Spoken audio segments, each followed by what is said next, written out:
네, 다다음 주가 추수감사절로 15일 날 드리게 되고, 그 다음 주부터 그 성탄절 그 추리를 하도록 그렇게 하겠습니다. 어, 추수감사절 때는 매해 해왔듯이 과일들을, 열매들을 좀 뭐 희귀한 거라든가 또 큰 거라든가 또 작은 거라든가 하여간 좀 하나님 앞에 드리고 싶은 그런 것들을 드려서 풍성하게 한 해를 감사하는 그런 시간으로 갖고 어, 또 시상을 준비해서 그 같이 기쁨을 나눌 수 있도록 뭐 비행기 티켓을 저도 갈 수가 없으니까 이럴 때는 반발을 해야 될 것 같아. 비행기 티켓 많이 줘도 괜찮을 것 같아. 유엔 사무총장 반기문 씨가 에, 우리나라 그 외무장관으로 있을 때에 그때 당시에 이제 노 대통령이 있었죠. 노 대통령과 부시 대통령과의 만남에 함께 동석을 했습니다. 그 당시는 아직 유엔 사무총장이 아니었죠. 근데 미국 대사 버시바우라는 대사가 이 반기문 씨가 계속 그렇게 그 유엔에 나가고 싶어 하니까 물어봤어요. 반기문 씨 당신은 왜 유엔 사무총장이 되고 싶습니까? 이렇게 물어봤어요. 그때 반기문 씨가 그 부시 대통령의 마음을 움직이는 답을 했습니다. 나는 은혜를 갚기 위해서 유엔 사무총장이 되어야 합니다. 이렇게 얘기를 했습니다. 세계적으로 유명한 우리 그 구호 단체가 있죠. 월드 비전이라는 세계적인 구호 단체가 있습니다. 이 월드 비전이 왜 생겼느냐? 이게 바로 한국 전쟁의 고아들을 돌보기 위해서 생긴 것이 이 월드 비전입니다. 이 월드 비전 창시자인 밥 피어스 목사가 아주 피고물이 상접이 되어 있는 어린 아기를 안고 찍은 사진이 있습니다. 그 어린 아이가 바로 우리나라의 고아 아이를 안고 찍은 사진이죠. 이렇게 그 한국의 이 전쟁으로 고아가 된 사람들을 돌보기 위해서 월드 비전이 창시되었고, 참 그렇게 비참한 그 아이의 모습을 봤던 반기문 씨는 우리가 이렇게 잘 사는데 우리가 이것을 보답을 해야 되지 않겠느냐. 이런 그 마음으로 나는 유엔에 가서 봉사하고 싶습니다. 이렇게 말을 하고 그, 그 보답하고 싶은, 그 감사하고 싶은 그 마음이 그대로 그분이 유엔 사무총장으로 만들어졌다는 사실입니다. 사람의 마음을 움직이는 것도 감사를 알고 그 은혜를 갚으려고 할 때에 사람들의 마음이 움직여집니다. 하나님에게도 마찬가지죠. 하나님에게도 하나님 앞에 감사하고 은혜 받은 것을 어떻게 좀 내가 좀 갚을 수 있을까? 이런 그 감사가 있을 때 하나님의 마음이 움직여진다는 사실입니다. 감사라는 말은 우리 말로는 고맙게 여기는 마음 이런 뜻이죠. 그러니까 은혜나 신세를 입어서 마음이 흐뭇하고 즐겁게 그것에 보답을 하고 싶은 그래서 감사합니다. 이렇게 얘기하는 거죠. 구약에서는 이 감사를 히브리어로 야다라고 하는데 찬양하다, 고백하다. 그래서 이 구약에서는 감사의 제사를 화목제라고 합니다. 화목제. 이 화목제에서는 세 종류가 있어요.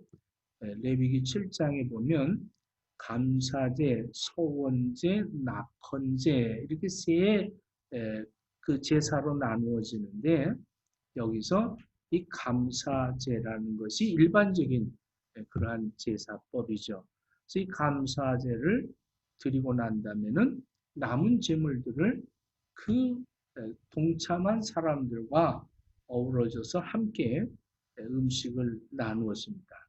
그러니까 하나님과의 수직적인 관계가 이렇게 참 회복이 되어지고 화목이 되어지고 그 화목되어진 것을 이웃들과 또다시 화목을 나누는 이러한 것을 감사다 이렇게 여겼습니다. 다시 얘기해서 구약에서는 구원받은 하나님의 백성들이 그 택함을 받은 것에 감사해서 감사를 드리는 종교적인 그러한 어떤 제도였던 것이죠. 신약에서는 감사라고 얘기하는 것이 헬라어로 유카리스티아라는 것은 식사하기 전에 하나님 앞에 드리는 감사, 축복하다 이런 뜻이죠. 사도 바울도 이 감사를 여러 차례 38번이나 감사하라고 이야기하죠. 범사에 감사하라.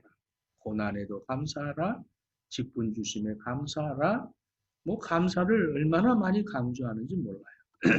구약 성경의 감사가 종교적이고 근본적인 감사라면 신약 성경에서의 감사는 일상적이고 생활에서 고백하는 그런 감사입니다. 신약 시대 감사, 이건 삶에 내 삶 속에서 널리 퍼져지는 그런 감사죠. 이렇게 구약과 신약과 이렇게 시대적으로 감사가 그 모습이 달라지는 것을 보게 됩니다. 오늘날 우리도 하나님 앞에 감사를 어떻게 하는가? 그래서 골로새서 3장 15절로 17절에 보면 그리스도의 평강이 너희 마음을 주장하게 하라. 너희는 평강을 위하여 한 몸으로 부르심을 받았나니 너희는 또한 감사하는 자가 되라. 이렇게 얘기합니다. 그러니까 되라, 만들어지라는 거죠. 감사하는 자가. 감사할 일을 경험해보고 감사를 표현하는 이러한 내 삶의 현장 속에서 감사를 체험하고 내 현장 속에서 그 감사를 표현하고 나누고 베풀고 섬기는 이러한 것들이 오늘 주님 오시는 그날까지 우리가 해야 할 감사라는 겁니다. 오늘 본문의 말씀은 여리고 섬을 함락하기 위해서 이스라엘 백성들이 지금 준비하고 있으면서 여호수아가 2명의 정탐꾼을 보냅니다.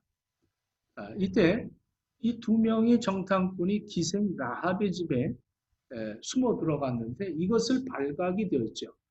그래서 많은 사람들이 그 여리고 왕에게 이스라엘 사람들이 기생 라합의 집으로 들어갔습니다. 이러고 신고를 했습니다.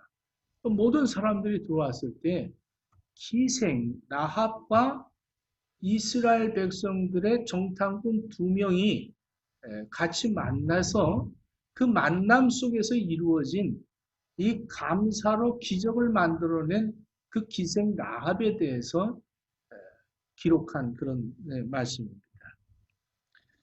모든 일들이 어떤 사람과 만나서 그 만남을 통해서 기회가 되어지고 위기가 되어지는 이러한 만남들이 많이 있습니다. 지금 여리고 성은 비상사태입니다. 이스라엘 200만 대군이 지금 그 요단강 편에서 들어오는 이 소문이 이루 말할 수 없이 이 라합이 이 소문을 고백을 하죠. 오늘 본문에 다 읽지는 않았지만 라합이 그럽니다. 너희가 건너올 때 홍해바다가 육지같이 건너왔고 너희들을 그 광야의 40년 동안 구름기둥 불기둥으로 너희들을 인도하고 정말 하늘에서도 찾아볼 수 없고 땅에서도 찾아볼 수 없는 그러한 그 하나님의 그 너희들을 이끄신 그 하나님을 내가 들었을 때 내가 온몸이 떨렸다. 온몸이 떨렸다. 그 소문을 듣고 내가 온몸을 떨었다. 나는 그 여호와 하나님을 나는 믿는다 하고 그 고백을 하는 장면이 나옵니다. 여호수아서 2장 9절로 11절에 이렇게 말합니다. 여호와께서 이 땅을 너에게 주신 줄을 내가 아노라. 이게 기생 라합의 고백입니다. 너희가 애굽에서 나올 때 하나님께서 너희 앞에서 홍해물을 마르게 하신 일과 시온의 옥에서 행한 일, 곧 그들을 전멸시키신 일을 우리가 들었노라. 너희 하나님 여호와는 위로는 하늘에서도 아래는 땅에서도 하나님이시라. 이제 이 여리고성을 너희에게 줄 것을 내가 확신한다. 몰래 들어온 정탐꾼들을 잡으려고 혈안을 부리고 있는 그 상황 속에서 기생 라합의 집에서는 이렇게 만남을 갖고 있었다는 겁니다. 목숨에 경각이 달린 순간에 정탐꾼들과 라합은 아주 그 깊은 대화를 나누고 있습니다. 13절에 이렇게 말합니다. 나의 부모와 나의 남녀 형제와 그들에게 속한 모든 사람을 살려주어 우리 목숨을 죽음에서 건져내달라 이렇게 부탁을 합니다. 참 놀랍죠? 이 라합이 그 사람들에게 두 정탐꾼들에게 우리를 구원해달라고 이렇게 말합니다. 여리고성에 닥친 위기 가운데에서 자신의 가정을 구원하시는 하나님의 손길을 이 라합은 보았다는 것이죠. 바로 그 위기를 기회로 삼았던 것이 바로 이 기생 라합이었다는 것입니다. 구원의 기회가 모두에게 다 열려 있다는 것을 우리는 이 본문에서 찾아볼 수가 있습니다. 기생 라합에게도 이런 기회가 찾아온 것이죠. 모든 민족을 구원하실 때까지 쉬지 않고 하나님은 우리에게 이 구원의 소식을 계속 전하고 있습니다. 기생이라고 하죠. 히브리서 11장 31절에도 야고보서 2장 25절에도 라합을 항상 기생 라합 이렇게 얘기합니다. 이 포르네라는 건 매춘부를 얘기하는 거죠. 하나님의 구원의 역사를 행하시고 여리고성을 함락시키고 약속을 이루시는데 그 약속을 이루는데 매춘부 기생 라합을 하나님이 사용하셨다는 거예요. 우리가 잘 아는 것처럼 큰 은혜, 큰 감사는 우리가 예측할 수 없는 예측을 벗어난 곳에서 이루어진다는 것을 우리는 너무나도 많이 실감을 합니다. 이 성경을 보면서. 아무도 생각하지 못할 일을 하나님께서는 행하시는 것이죠. 이 기생 라합을 사용하셨다는 것은 오늘 우리 가운데 누구도 하나님의 구원의 사역에서 제외될 사람은 한 사람도 없다는 것을 분명하게 보여주는 중요한 사건입니다. 중요한 것은 누구냐가 아니라 하나님의 말씀과 일하심 앞에서 어떤 반응을 나타내느냐가 더 중요한 겁니다. 그 사람이 어떤 사람이라는 건 중요한 것이 아닙니다. 라합은 나에게 이런 일이 나에게 어떻게 저 두 사람이 내 집에 들어올 수가 있었을까? 너무 감사하고 감격스러운 거예요. 이 은혜로다의 은혜로다. 여러분 여호수아가 왜 두 명의 정탐꾼을 보냅니까? 그 전에 모세가 12명을 보냈더니 10명은 부정적이고 2명만 긍정적이었잖아요. 그러니까 여호수아가 부정적인 건 보내지 말자. 긍정적인 2명만 보내자.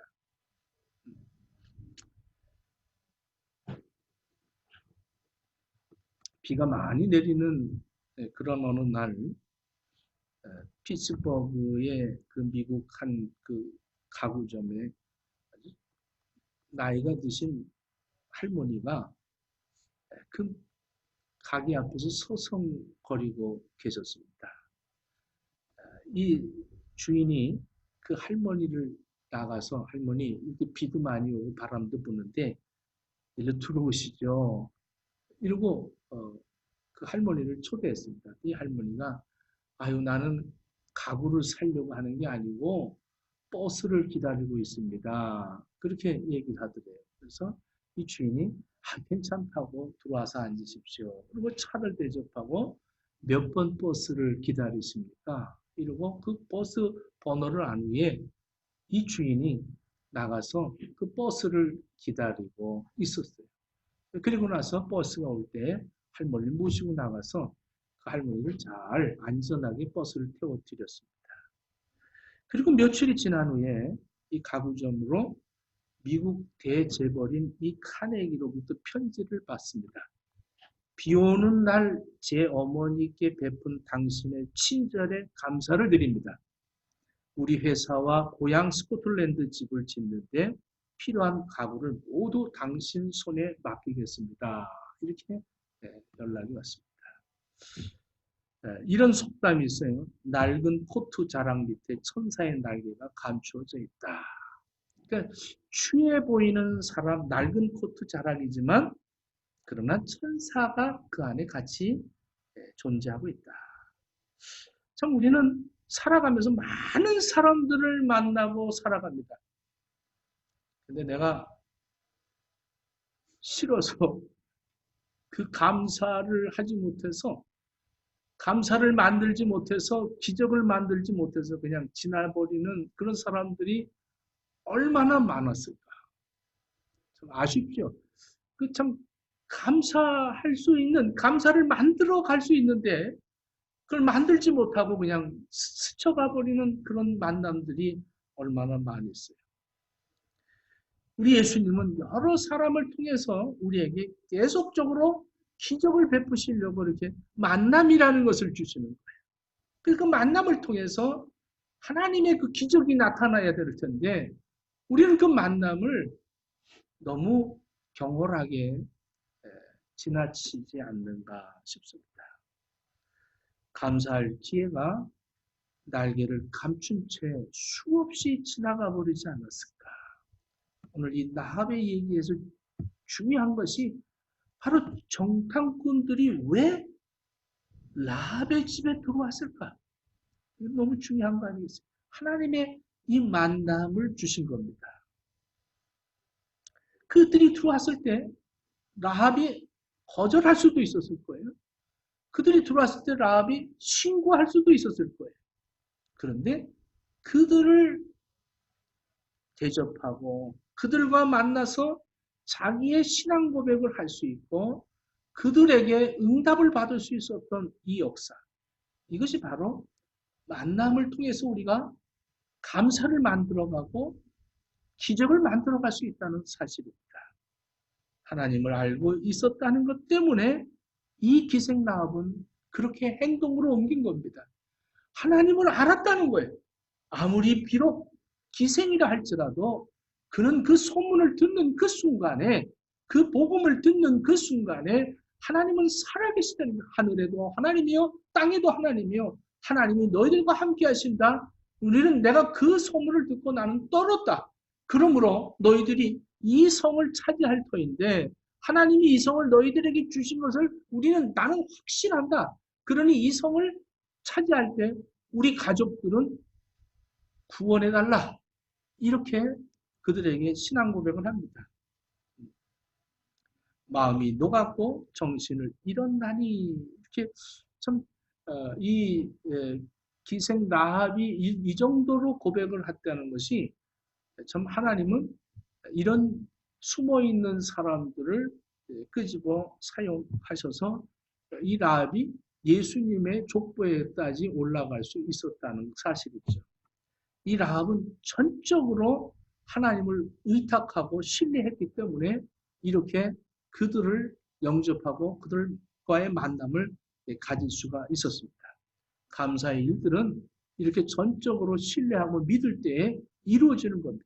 하나님의 말씀을 그대로 받고 아멘하고 그대로 실천할 때 여기에 감사가 만들어지는 거예요.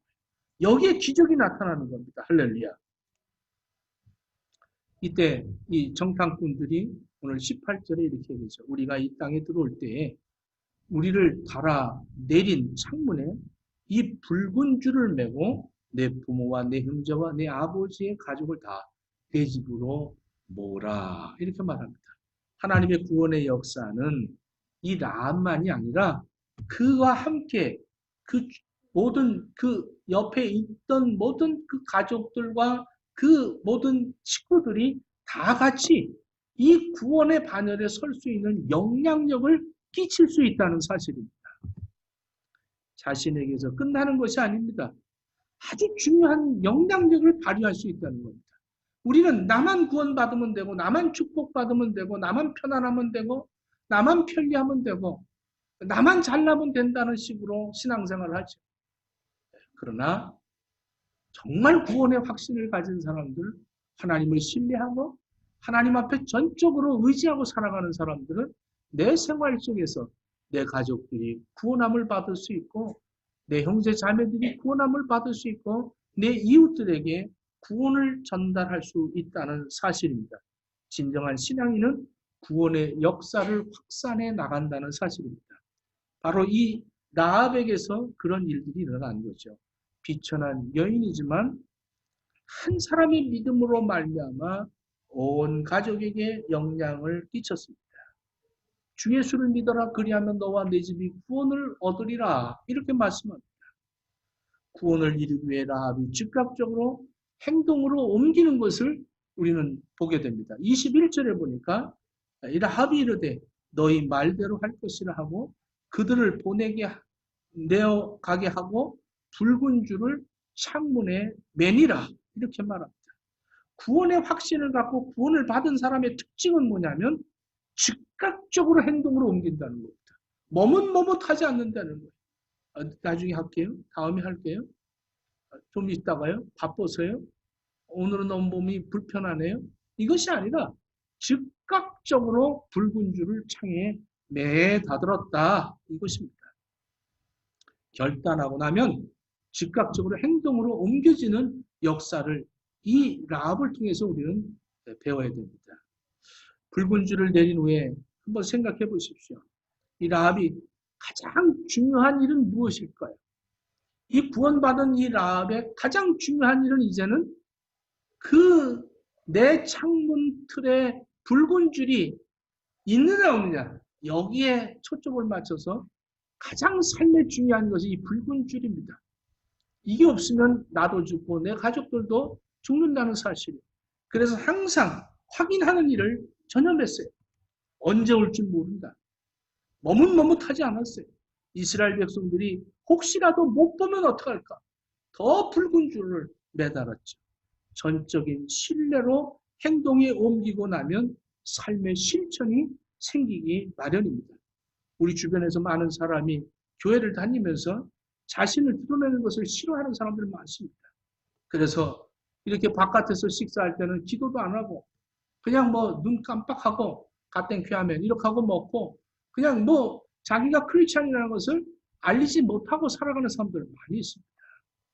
성경이나 뭐 성구 같은 거 이런 것들도 요즘에 뭐 성경 뭐 갖고 다니니까 교회 다 이렇게 이 자막으로 다 나오니까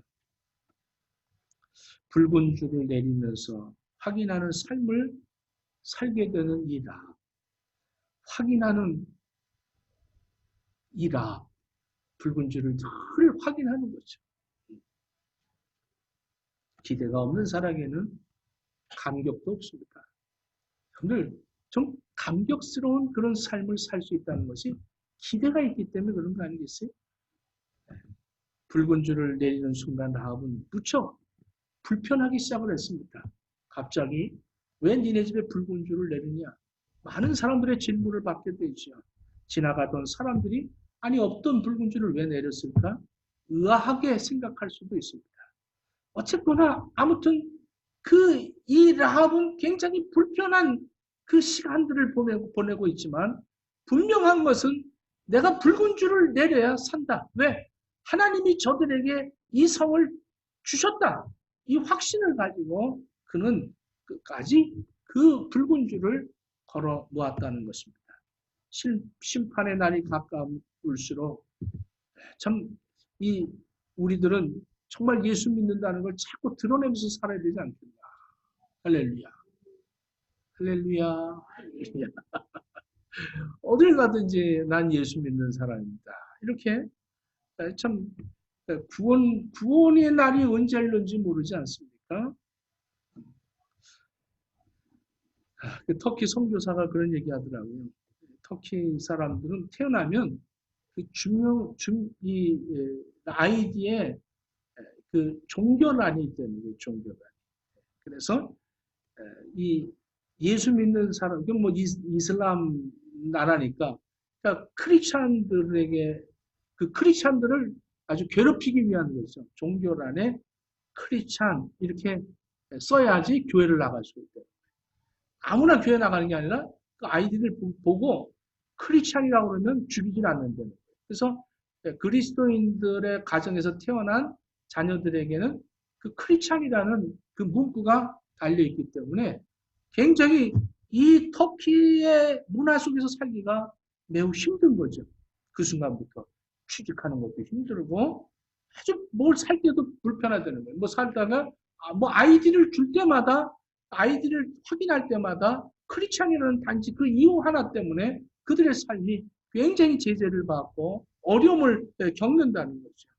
그리고 뭐 조금만 불편하고 뭐가 손해를 보면 바로 그들에게 크리스찬들에게 그 손해배상을 청구하는 그러한 일들이 너무나도 많이 일어난다는 겁니다. 그럼에도 불구하고 신앙생활을 하고 있다는 거예요. 약 4천 명이 아주 철저한 크리스찬인 거예요. 이 터키에. 이렇게 마음대로 자유롭게 우리가 신앙생활을 할 수 있다는 게 축복이 아니라 아마 그들이 더 축복이 아닐까. 정말 그 믿음을 지켜나가며 그 스릴 있게 불편함을 느끼면서 큰 하루도 나의 신앙을 지켰다는 그 확실한 그 기쁨 속에 저녁에 눕고 잘 때의 그 아름다움은 이루 말할 수 없을 것 같아요. 여러분들 통증이 와도요, 근육통 같은 거, 이 근육통의 그 기쁨은 여러분들 느껴보십니까? 저는 운동하고 나서 이 몸이 막 쑤실 때의 그 기쁨은 이루 말할 수 없어요. 내가 좀 이상하게 얘기하고 그런지 몰라도 여러분들 그렇잖아요. 막 일을 열심히 하고 노동을 직하고 그 샤워할 때 그 기쁨은 이루 말할 수 없잖아요. 여러분들 하루를 열심히 살고 그리고 샤워해 보십시오. 기쁨이 충만한 거예요. 오늘 신앙생활 할 때 내가 하루 내내 정말 이 믿음을 지키면서 살는데 뭐 여기서 호주에서는 못 그러죠. 그렇게 어떻게 믿음을 지키고 살겠어요. 그런데 이 터키에서는 그렇게 살아야 된다는 거예요. 그럼 믿음을 지키고 살아야 되는 거예요. 네?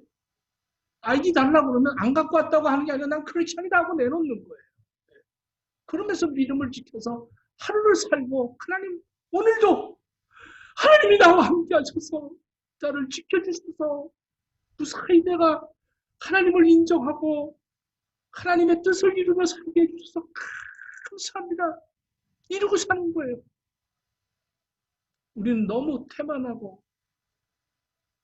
이 기생 나와 보십시오. 지금 아주 비상시국에 그 창에 그 붉은 줄을 내려놓고 혹시라도 없어졌을까 봐 항상 그것을 확인하면서 살아가는 이 믿음. 우리는 예수님 때문에 뭐 교회 봉사한다고 야단 맞을 때도 있고 비판받을 때도 있고 참 부부끼리도 싸움을 할 때도 있고 뭐 얼마나 많습니까? 참 기가 막힌 일들 많죠. 헌신한다고 뭐 그렇게 광적으로 믿냐 여러 가지로. 그런데 진정한 감사할 수 있는 그 감사가 이루어지는 것은 우리가 그 만남 속에서 만들어진다는 사실입니다. 이 라합은 이 정탐꾼 둘을 만남으로 그들에게 베풀어 줌으로 그들이 감사해서 그들에게 그 밧줄을 내리면 구원해 주겠다. 이런 축복을, 기적을 체험하게 됩니다. 하나님의 사랑과 미래에 대한 축복 때문에 기대하면서 이 라합은 항상 감사를 했습니다. 고린도서 13장에 보면 사랑에 대해서 많은 정의를 내리지만 4절부터 7절에 이렇게 말합니다. 사랑은 오래 참는다. 모든 것을 견디느니라 이렇게 말합니다. 사랑은 오래 참는데요. 사랑은 모든 것을 견딘답니다. 이 하나님을 사랑하고 하나님의 사랑을 받은 사람들의 삶이 바로 이런 것입니다. 편리함이 아니한 불편함이 만들어내는 감사가 바로 이런 것이죠. 불편한 것이 불행한 것은 아니라는 사실. 편리하게 사는 것, 내가 누리는 것이 행복과 축복만이 아니라는 사실을 아십시오. 예기치 않는 만남들. 그 만남 속에서 얼마나 많은 축복이 있어요. 이 설교를 준비하다가 그 수많은 사람들의 만남 속에서 이 찬양이 굉장히 부르고 싶더라고요. 그래서 오늘 김민기 전사님한테 갑자기 내가 한번 부탁을 했는데 한번 같이 한번 불러볼까요? 많은 사람들의 만남을 우리는 참 감사와 기적을 잃어버린 만남들이 얼마나 많은가. 주님을 만날 기회가 얼마나 많았고 주님이 나에게 주시는 축복을 받을 수 있는 기회들이 얼마나 많았는데 내가 그 은혜를 모르고 그냥 지나칠 때가 많았습니다. 이 찬양 한번 해봅시다.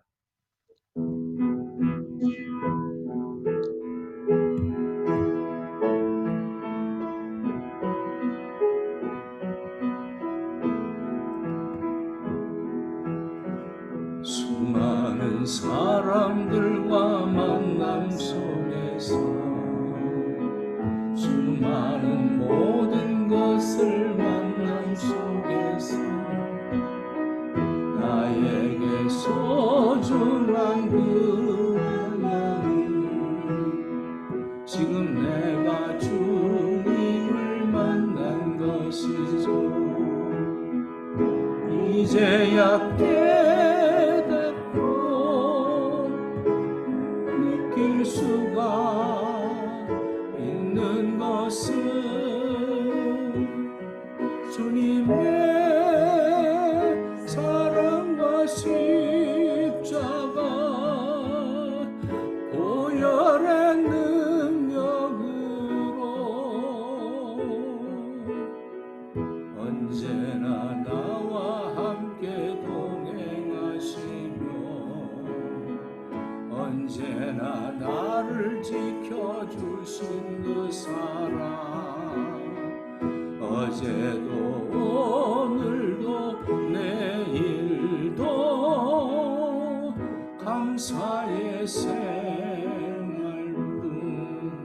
참 좋은 찬양인 것 같아요. 특별히 참 나에게 매일 만나는 사람들, 나를 스치는 사람들, 이 사람들 속에 숨어있는 하나님의 기적, 하나님의 은혜, 하나님의 감사, 이 많은 사람들을 그냥 우리가 떨쳐보내고 있지 않는가. 사르밧가브도 그 3년 6개월 동안의 가뭄 속에 엘리야를 만나게 되죠. 엘리야를 만나서 참 이제 먹고 죽으려고 하는 마지막 남겨놓은 그 가루통에 가루를 긁어 모아서 기름 몇 방울로 떡을 만들어 먹고 아들과 죽으려고 하는 그 순간에 엘리야가 나타나서 그것을 내게 가져와라. 열왕기상 17장 13절로 14절에 엘리야가 저에게 이르되 두려워 말고 가서 내 말대로 하려니와 먼저 그것으로 나를 위하여 작은 떡 하나를 만들어 내게 가져오고 그 위에 너와 내 아들을 위하여 만들라. 이스라엘 하나님 여호와의 말씀이 나 여호와가 비를 지면에 내리는 날까지 그 통의 가루는 다하지 아니하고 그 병의 기름은 없어지지 아니하리라 하셨느니라. 이 엘리야는 하나님의 말씀을 듣고 그 말씀대로 그 과부에게 사르밧 과부에게 그 떡을 달라고 합니다. 그리고 그 말씀을 이 사르밧 과부는 순종함으로 그 하나님의 말씀이 성취가 되죠. 이 요한복음 13장 20절을 보면 내가 진실로 진실로 너희에게 이르노니 나의 보낸 자를 영접하는 자는 나를 영접하는 것이요 나를 영접하는 자는 나를 보내신 이를 영접하는 것이라. 이 성경에서는 주의 종들을 영접하는 것이 주님을 영접하는 것이고 주님을 영접한 것이 곧 하나님을 영접하는 것이다. 이 사르밧 과부는 그 위험을 무릅쓰고 왜냐하면 엘리야는 지금 이 전국적으로 지명수배를 받은 사람입니다. 그리고 아주 그 엘리야를 신고하는 사람에게는 보상을 주는 그 보상금까지 걸려있는 그런 엘리야죠. 그 엘리야에게 이 사르밧 과부가 그 만남 속에서 먹고 그냥 한 번 먹으면 끝나는 것인데도 하나님은 그 사르밧 과부를 구원하시기 위해서 엘리야를 보내시고 그것을 달라 이렇게 말합니다. 만남이라는 것. 여기서 그냥 지나칠 수도 있지만 그 말씀을 순종하고 그는 비가 올 때까지 기름통과 가루통이 마르지 않았다는 것이죠. 하나님의 위대한 일을 감당하는 모든 사람들은 다 감사의 사람들입니다. 다윗도 마찬가지입니다. 다윗도 그 위대한 성군이 늘 하나님 앞에 감사하는 그런 사람입니다. 요나도 마찬가지죠. 요나서 2장 9절에 보면 나는 감사하는 목소리를 주께 제사를 드리며 나의 소원을 주께 갚겠나이다. 구원은 여호와께로 말미암나이다. 사도 바울도 많은 복음을 증거하면서 로마서 7장 27절에 우리 주 예수 그리스도로 말미암아 하나님께 감사하리로다. 참 하나님 앞에 감사하는 그런 사람들이 있습니다.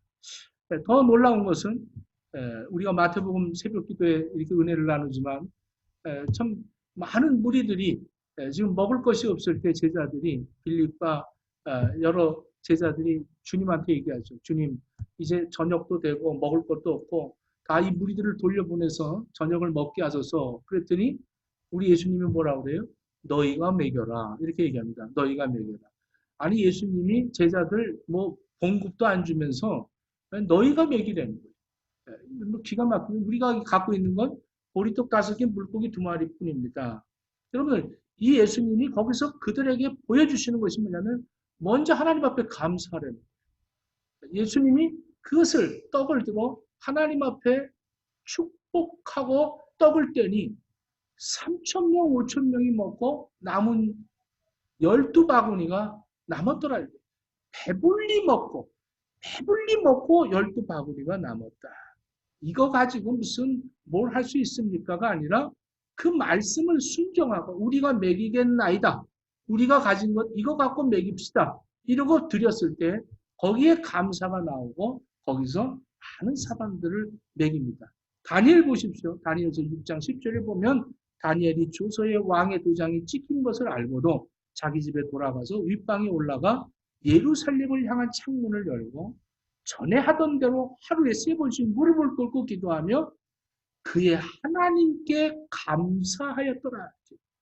오늘 이 다니엘을 죽이려고 많은 간신들이 그 다니엘이 기도하면 왕 말고 다른 사람에게 기도하면 이제 그것을 사자 불에다 집어넣읍시다. 이렇게 해서 그 왕이 그 어인을 찍었죠.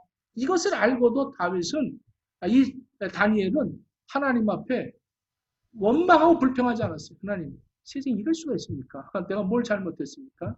저것들 확 벼락을 쳐서 죽이든지 땅이 갈라져서 죽게 하옵소서. 내가 뭘 잘못했습니까?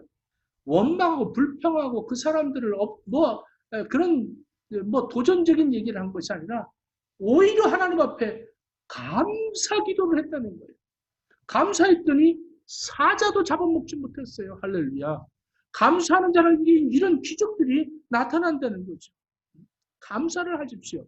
감사하면 이런 역사들이 나타납니다. 마지막으로 한마디만 더 하겠습니다.